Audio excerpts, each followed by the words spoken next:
ಇವತ್ತು ಕೂಡ ಅಧಿವೇಶನದಲ್ಲಿ ನಾವು ನಾಗೇಂದ್ರ ಅವರ ದಲಿತರ ಹಣವನ್ನು ನುಂಗಿರೋ ಬಗ್ಗೆ, ದಲಿತರ ಹಣವನ್ನು ಖಜಾನೆಯಿಂದ ಅಕ್ರಮವಾಗಿ ವರ್ಗಾವಣೆ ಮಾಡಿರೋದ್ರ ಬಗ್ಗೆ, ಸುಮಾರು ಲಕ್ಷಾಂತರ ದಲಿತರಿಗೆ ಆ ವಾಲ್ಮೀಕಿ ಜನಾಂಗಕ್ಕೆ ಹಣ ಸೇರಬೇಕಾಯಿತು, ಹಣನೆಲ್ಲ ಲೂಟಿ ಹೊಡೆದಿರೋದ್ರ ಬಗ್ಗೆ ವಾಪಸ್ ಬರೋವರೆಗೂ ನಾವು ನಾಗೇಂದ್ರನ ರಾಜೀನಾಮೆಗೆ ಆಗ್ರಹಿಸಿ ಇವತ್ತು ಕೂಡ ನಾವು ಧರಣಿಯನ್ನು ಮುಂದುವರಿಸ್ತಾ ಇದ್ದೀವಿ. ಇವತ್ತು ಧರಣಿಯನ್ನು ನಮ್ಮ ಉದ್ದೇಶ ಈ 189 ಕೋಟಿ ಹಣ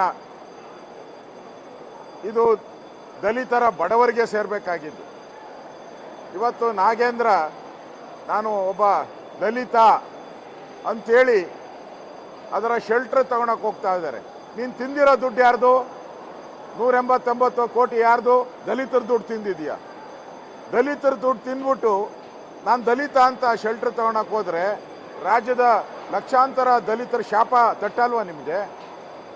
ನಾನು ಕಾಂಗ್ರೆಸ್ ಅವ್ರು ಕೇಳ್ತೀನಿ, ಇವತ್ತು ಲಕ್ಷಾಂತರ ದಲಿತರು ಬೇಕಾ, ಈ ನಾಗೇಂದ್ರ ಒಬ್ಬ ಬೇಕಾ? ಆ ಲಕ್ಷಾಂತರ ದಲಿತರು, ಆ ಕೋಟ್ಯಾಂತರ ದಲಿತರು ಬೇಕಾದರೆ ಈ ನಾಗೇಂದ್ರನ ರಾಜೀನಾಮೆ ತಗೊಳ್ಳಿ. ಆ ಕೋಟ್ಯಾಂತರ ದಲಿತರಿಗೆ ಕಾಯ್ತಾ ಇದ್ದಾರಲ್ಲ ಬಡವರು, ಮನೆ ಕಟ್ಟಕ್ಕೆ, ಲೋನ್ ಮಾಡೋಕ್ಕೆ, ಹಣ ಅವ್ರಿಗೆ ವಾಪಸ್ ಕೊಡಿ ದಲಿತರಿಗೆ. ಅಲ್ಲಿವರೆಗೂ ನಾವು ಈ ದಲಿತರ ಹಣ ನುಂಗಿರೋ ಅಂಥ ಕಾಂಗ್ರೆಸ್ಸಿನ ಈ ಸರ್ಕಾರಕ್ಕೆ ಅವರ ರಾಜೀನಾಮೆ ವಾಪಸ್ ತಗೊಳ್ಳೋವರೆಗೂ ನಾವು ಬಿಡಲ್ಲ. ಎರಡನೇದು, ಅವರು ಪರಮೇಶ್ವರ್ನೇ ಹೇಳಿದ್ದಾರೆ CBI ಚಾರ್ಜ್ ಶೀಟಲ್ಲಿ ಅವ್ರ ಹೆಸರಿಲ್ಲ ಅಂತ. ನನ್ನ ಹತ್ರ ದಾಖಲೆ ಇದೆ. CBI ಚಾರ್ಜ್ ಶೀಟಲ್ಲಿ ಅವ್ರ ಹೆಸರಿದೆ, ಅಪರಾಧಿ. ಈಗ ಪ್ರಾಸಿಕ್ಯೂಷನ್ಗೆ CBI ಚಾರ್ಜ್ ಶೀಟಲ್ಲಿ ಅವ್ರ ಹೆಸರಿಲ್ಲ ಅಂದರೆ ರಾಜ್ಯಪಾಲರಿಗೆ ಪ್ರಾಸಿಕ್ಯೂಷನ್ಗೆ ಹೆಂಗೆ ಪರ್ಮಿಷನ್ ಕೇಳ್ತಾರೆ ಅವರು? ಪ್ರಶ್ನೆ ಮಿಸ್ಟರ್ ಪರಮೇಶ್ವರ್, ನಾನು ಪ್ರಶ್ನೆ ಕೇಳ್ತಾ ಇದ್ದೀನಿ. ಮಿಸ್ಟರ್ ಪರಮೇಶ್ವರ್, ಅವ್ರ ಹೆಸರು CBIನಲ್ಲಿ EDನಲ್ಲಿ ಇಲ್ಲ ಅಂದರೆ ಪರ್ಮಿಷನ್ಗೆ ರಾಜ್ಯಪಾಲರನ್ನ ಯಾಕೆ ಕೇಳ್ತಾರೆ? ಹೆಸರಿಲ್ದವ್ರು ಕೇಳಕ್ಕೆ ಯಾವ ಅಧಿಕಾರ ಇದೆಯಾ? ಅಷ್ಟಾದರೂ ಕಾಮನ್ ಸೆನ್ಸ್ ಬೇಡವಾ ಕಾಂಗ್ರೆಸ್ ಅವ್ರು? ನಿಮಗೆ ಎಲ್ಲ ಮುಚ್ಚಾಕ್ತಾ ಇದ್ದೀರಾ. ಒಬ್ಬ ನಾಗೇಂದ್ರನಿಗೋಸ್ಕರ ಕೋಟ್ಯಾಂತರ ದಲಿತರನ್ನ ಎದುರಾಕಂತ ಇದ್ದೀರಾ ನೀವು. ಎಚ್ಚರಿಕೆಯನ್ನು ಕೊಡ್ತಾ ಇದ್ದೀನಿ. ನೀವು ಹಣವನ್ನು ವಾಪಸ್ ಕೊಡಿಯೋವರೆಗೂ ನಾವು ಬಿಡಲ್ಲ. ನಮ್ಗೆ ಚರ್ಚೆ ಮಾಡಬೇಕು, ಬರದ ಬಗ್ಗೆ ಚರ್ಚೆ ಮಾಡಬೇಕು, KPC ಹಗರಣದ ಬಗ್ಗೆ ಚರ್ಚೆ ಮಾಡಬೇಕು, 5 ತಿಂಗಳಿಂದ ಪೆನ್ಷನ್ ಕೊಟ್ಟಿಲ್ಲ ಬಡವರಿಗೆ, ಚರ್ಚೆ ಮಾಡಬೇಕು. ಸರ್ಕಾರ ಪಾಪರ್ ಆಗಿ ದಿವಾಳಿ ಆಗಿದೆ, ಚರ್ಚೆ ಮಾಡಬೇಕು.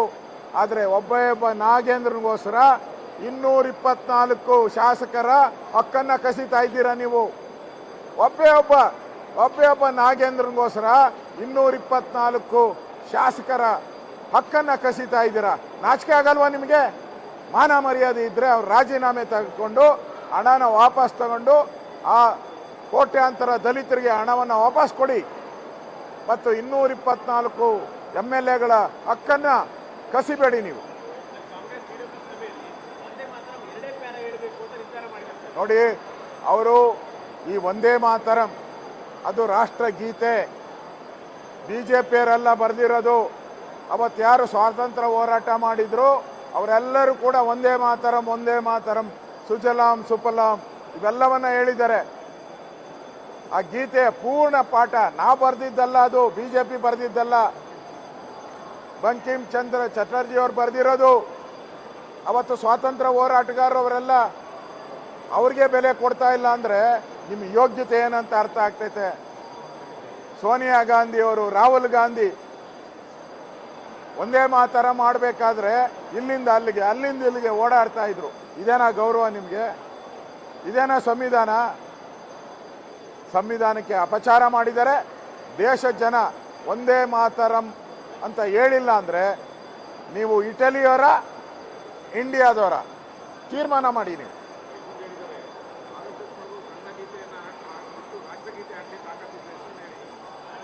ನಾವು ದಿನ ರಾಷ್ಟ್ರಗೀತೆಯನ್ನು ದಿನ ಆಡ್ತೀರಿ, ಸಂಘದ ಫಂಕ್ಷನಲ್ಲೂ ರಾಷ್ಟ್ರಗೀತೆ ಆಡ್ತೀರಿ, ಒಂದೇ ಮಾತರಮೂ ಆಡ್ತೀರಿ. ನಾವು ಭಾರತೀಯರು, ನಾವು ಇಟಲಿದವರಲ್ಲ, ನಾವು ಇಟಲಿ ಅಲ್ಲ, ನಾವು ಭಾರತೀಯರು.